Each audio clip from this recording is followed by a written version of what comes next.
When you're thinking about building your own RC track, the first thing you have to figure out is where you're gonna put that thing. And there's a few things I think you should think about before you jump right in and get started. Probably the most important is, what is the size and type of RC car that you're gonna be running on your track?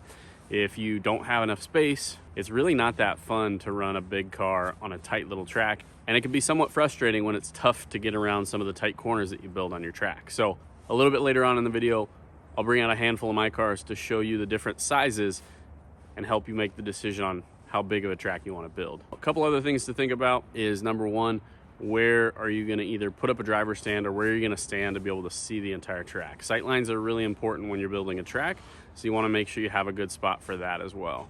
Another thing that I wouldn't shy away from is a little bit of elevation change, because elevation change, in my eyes, is one of the things that makes a track really, really cool. There's a ton of flat tracks out there, and nothing wrong with a flat track if that's what you have to work with. But for me, elevation change really kind of separates a really, really cool layout and makes it interesting, as opposed to just a flat layout with some cool jumps. Now, if you've got your spot picked out, the second thing you got to do is prepare the surface, prepare the area, and plan your layout. Now, the reason I bundle these together is because if you have property like I do up in the woods, you might not be able to plan your layout before you prep the surface, okay? As you can see behind me, we've kind of cleared this space out.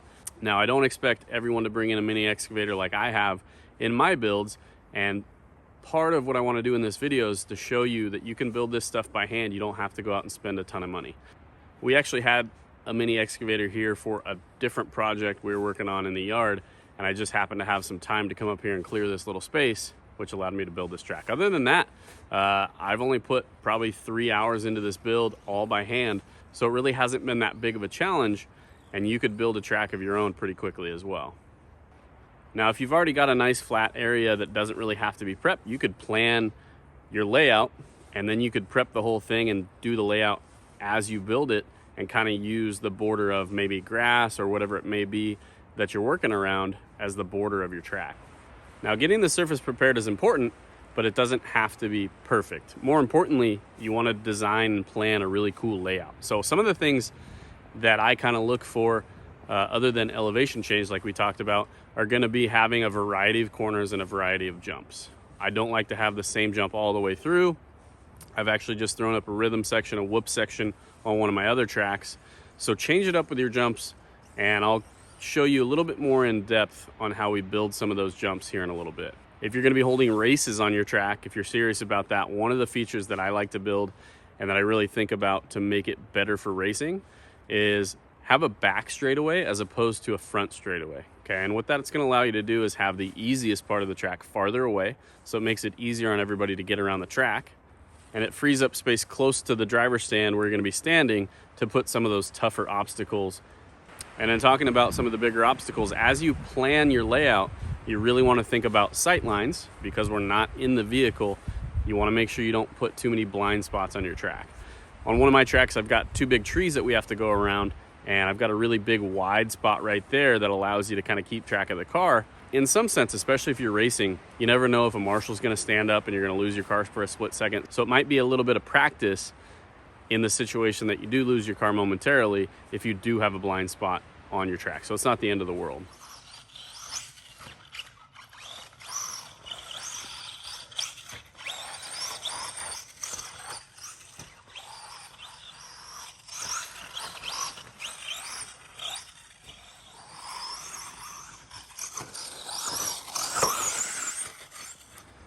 All right, so we prepped our area, we got our layout planned. Now it's really time to get down and dirty to the fun stuff and build your track. Now for me, when it comes to building and doing it all by hand, it really comes down to a lot of raking. And I've got a couple different rakes that I use, especially on my property that has a lot of rocks in it. You want to be able to pull those rocks out of the way and get down to that dirt you're looking for. For me, I definitely can't get rid of all the rocks, so we just kind of deal with it. And one of the things that I've done is just started packing those down flat into the surface so I don't have to tear up and recreate new surface every single time.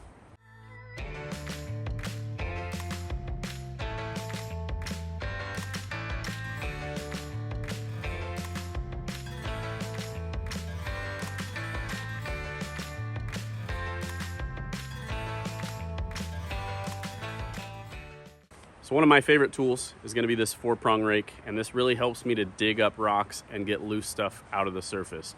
Like I said before, we got a lot of rocks on the property. We've got a pretty overgrown forest back here, so there's a lot of stuff down in the surface, and this helps to dig it out, get it out of the way. And that way, once we're done with the 4-prong rake, we bring in our standard rake and smooth everything out into the surface that we want the track to end up being. Two of my favorite tools for keeping the track clean are going to be a leaf blower and then a good broom. That helps me get the rocks out of the track. Especially if it gets a little dry, the leaf blower kind of starts to blow some of the surface away. So using a broom to get that stuff clean is going to be a good way to do it. And that's really one of my go-to tools.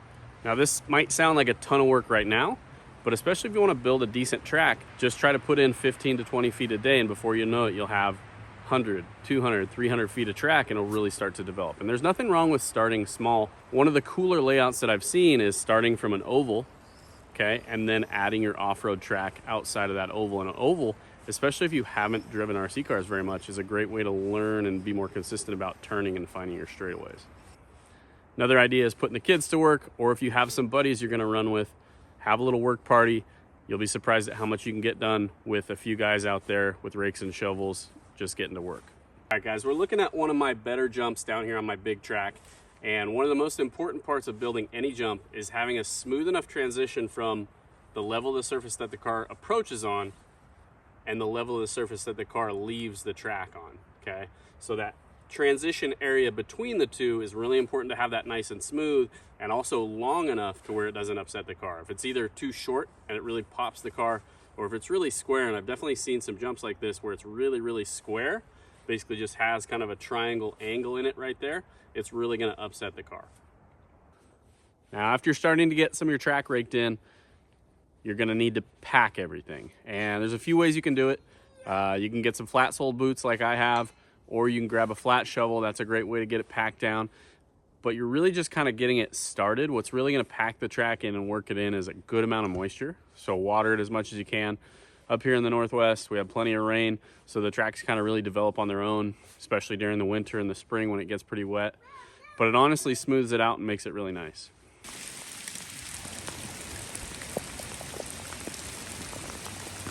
Don't be afraid to be creative when you're packing the track as well. I've used a couple of quads. We've also picked up a plate compactor, which you could go rent one of those guys. But again, to keep it cheap, a shovel and your boots are going to be able to pack the track good enough for you to get running on it, and then start to figure out what you need to smooth out and fix. Now, when you're building the track, it doesn't have to be perfect to start running on it. And believe me, I get cars on the track pretty early because I want to see how the surface is going to develop. That's going to show me where some holes are that I might need to fix, some spots I need to smooth out, some jumps that I might need to adjust. And it's really going to help your surface and your track develop as well. For me, again, I got a bunch of rocks. Running on the track is going to pull out some of those smaller rocks and get the surface nice and smooth as well. And what we can't get out, we can either, like I said before, pound it down with a shovel, or I've got a tramper as well, and that's going to help smooth out the surface. Especially once the track is developed, I try not to pull rocks out because I end up pulling an entire straightaway or corner out and then having to repack it down. So once you get running on the track, then it's time to start kind of doing the finish work, getting that thing smooth, but also figuring out how you want to border your track. Now, like I said before, one of the things I want to encourage you to do is you don't have to go out and spend a ton of money. I only have one of my tracks in which it's all the way surrounded and lined by corrugated pipe. I use the smaller 4-inch stuff that you can get from Home Depot or whatever hardware store you have out there. And it really creates kind of a professional look. So if you're gonna have some races or you really want that look, that might be where you wanna splurge and spend a little bit of money on having a nice border. There's definitely other ways you can do it. If you can find some free wood that you can pick up, 2x4s, 2x6s, depending on what size of car you're running, can look really cool. One thing I'd encourage if you are gonna use some wood is to make sure you square those pieces up, make sure they're end to end so it's nice and smooth in both directions. One of the things I like to do is run both directions on my tracks. And when I built my original track at our last house, one of the mistakes I made was to kind of overlap the pieces of wood, screw them together, and then when I ran the other way, you had a nice big edge sticking out, and believe me, I tore some control arms off cars getting up close to the fence like that. So there's definitely some cool ways you can do it. I know in Australia I've seen rope used or fire hose or different stuff like that. So don't be afraid to get creative, especially if you can find some used materials for either really, really cheap or just for free if you can pick it up from somebody local.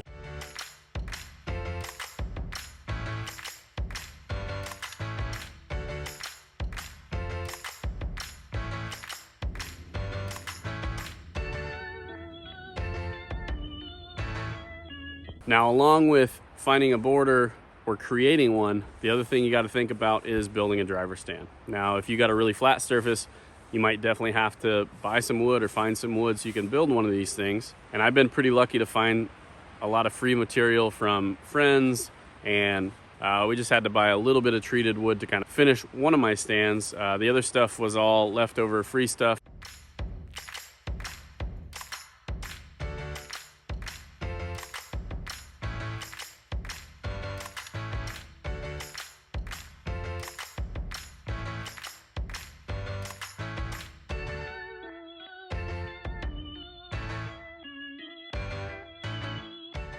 But ultimately, I've got a couple good driver stands.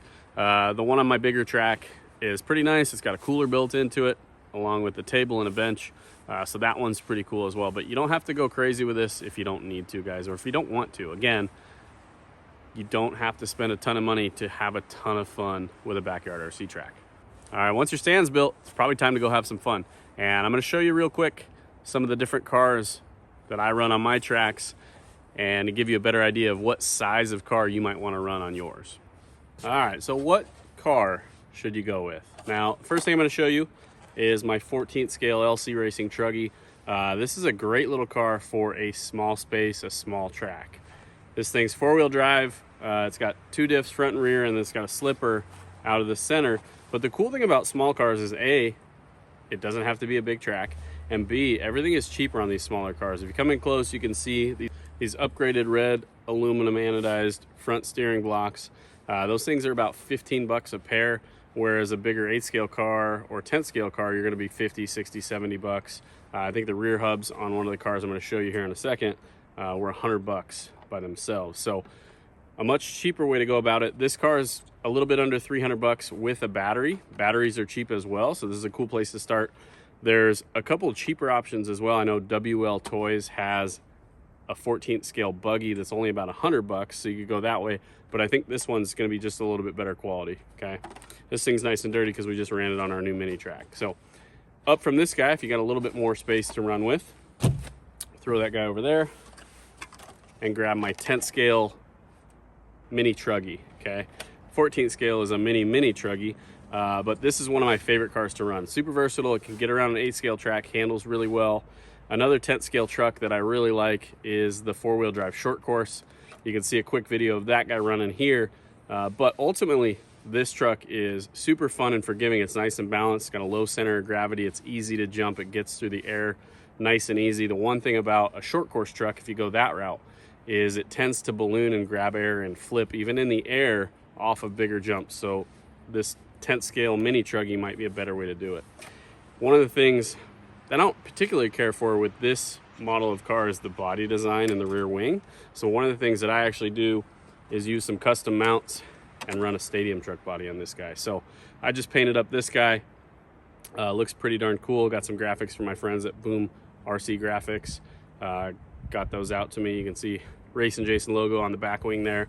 But ultimately, when I heard that Tekno was going to release this car, this is really what I envisioned running the body on. So once I had my hands on one, I had to mount up one of these bodies and go racing with a stadium truck body. Now, last but definitely not least, and I'll struggle to get this one in the camera shot, but this guy is an 8 scale Truggy, and I'm actually not going to go race this thing because I plan to run dual 4S batteries on this bad boy and ultimately try to set some records with this thing.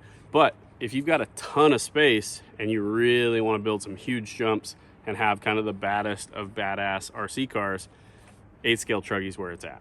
Now, in all the trucks that I showed you, there's also a buggy version, which tends to be just a little bit smaller. So one of my other favorite cars is going to be the buggy version of this 8 scale truck.